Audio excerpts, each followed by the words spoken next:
Make sure to subscribe and hit the bell. If you don't remember what happens in seasons 1 and 2, I have a recap on the channel just for you. Cutting to the first scene, a theatrical play starts. Charles voices over, talking about the boring theater. The only people that like it are elderly or young kids forced to watch it at a very young age. Struggling to see, you walk up, only to wait by the stage, to be recognized by the lead singer. Once smitten, you will have to work in classes and training, then speech and technique, honing the craft, auditioning for anything and everything you can lay your eyes on, waiting for a chance in the spotlight, where someone will recognize you for who you are. But what if it is only rejection, continuous rejection, over and over again, until you realize that miss was your entire life? How do you continuously try and keep going with hope?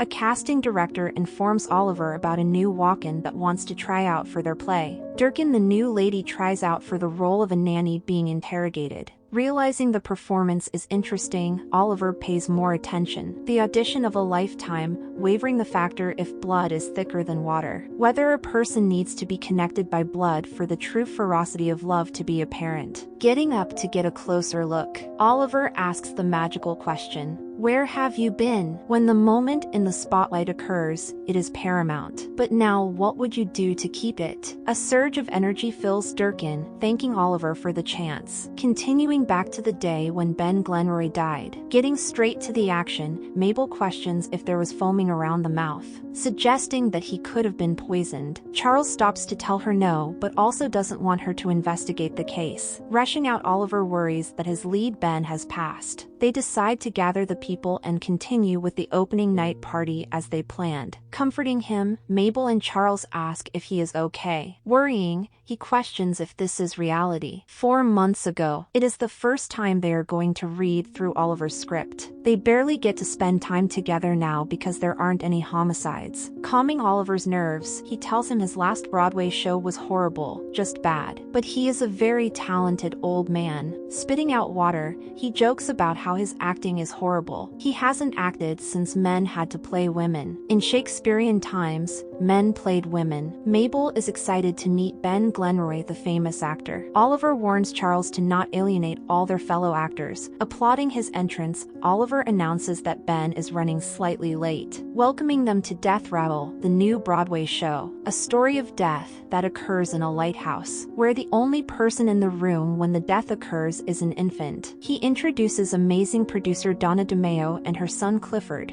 doing a front handspring to surprise the people, even kissing him on the lips. She is so proud of him, which Charles isn't fond of. Interrupting them, Charles shows off his achievements, being starred in Brazos for 224 episodes, starring in movies and additional commercials. Stopping him, Oliver thanks him for the speech. Looking at their set, Mabel's voiceover says the theater is lame. People dress in massive attires that no real person would ever cosmetically wear outside. But it is a murder mystery, which is decent because every murder mystery needs a victim. Ben Glenroy arrives at the scene, and his manager Dickie, also his brother. He flirts with Kimber, complimenting Ty. He asks them to sign the NDAs so he can film them. He is making his Broadway debut and also a behind-the-scenes documentary on it. His documentarian is Tobert. Ignoring Charles, Ben walks over to meet Durkin, the nanny, Loretta Durkin. She is excited to work with him because he is a big name. He starred in a film where he turns into a 20-foot cobra that saved the day. He even greets Mabel. Ben can't have cookies.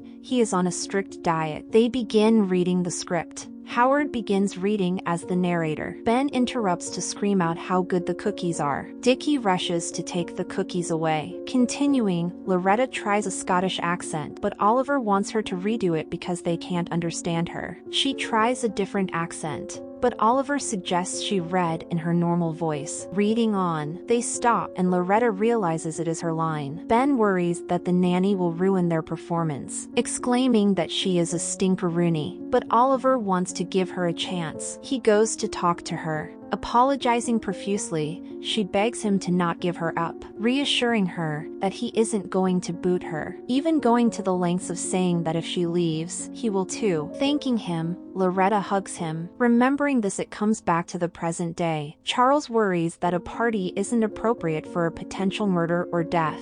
Screaming at him, Oliver rushes off. In the Arconia, Lester tells people not to worry. The group arrives back to find that the elevator isn't working. Donna wants them to release a statement. Ben Glenroy is trending on Twitter already, telling them the play won't be dead, they just need to redo it. He is reminded that it is Gooseberry Theater, the same theater as The Splash. They enter the working elevator. Booma mockingly says at least they kept the body out of the Arconia this time. Observing the group, Howard and KT bicker over Ben's opening night gift of a handkerchief. Oliver is stressing, but not over the death of Ben Glenroy. About his career, he thought narcissism would be more fun. She brings up the idea that Ben was poisoned. They could continue their podcast on the poisoning of a big movie star. It could be lucrative and they could spend more time together. Joy visits Charles to check in on him. He is secretly relieved that the show isn't continuing. His nerves took a massive toll. She promises not to tell Oliver. Loretta plays a commemorative song for Ben. They begin duetting. She makes him check on her earrings. She had to get out of her costume fast. He thanks her for the moment, but wishes the play could have happened for them because they are growing old. The show is over, meaning that don't needed to be professional anymore and platonic. Interrupted by Ben, the hospital staff rescued him. He was medically dead for an hour. He vomited up everything. The blood was from his tongue. When he fell, he bit it. The staff told him not to leave, but he did to see the cast. Mabel begins recording. He begins to get emotional. He saw the light when he was gone, but now he is back and ready. Checking to make sure he is alive,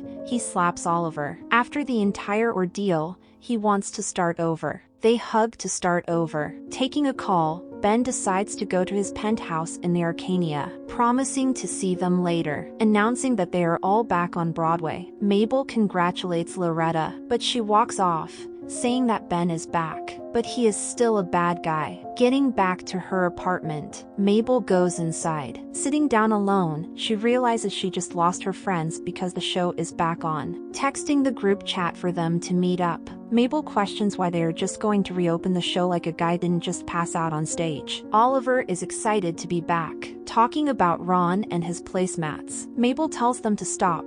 They barely hang out with her, so they need to talk about things she understands, telling them to not forget her. They find out Mabel is leaving the Arconia. Her aunt sold the place. She has to be out in 4 weeks. Oliver voiceovers at the end, explaining that the important part about chasing a dream is the people beside you chasing it too. The people that believe the dream will happen in due time. The people that are there for the entire journey, they are the ones that matter. Charles explains that they couldn't do the podcast because Ben never died in the building. Blood starts dripping on his hat. Getting out of the elevator, Ben's body crashes down. Booma is visibly angry that it's in the Arconia again. Thank you for watching. Make sure to subscribe and watch the next video. I know you will like it very much, yes.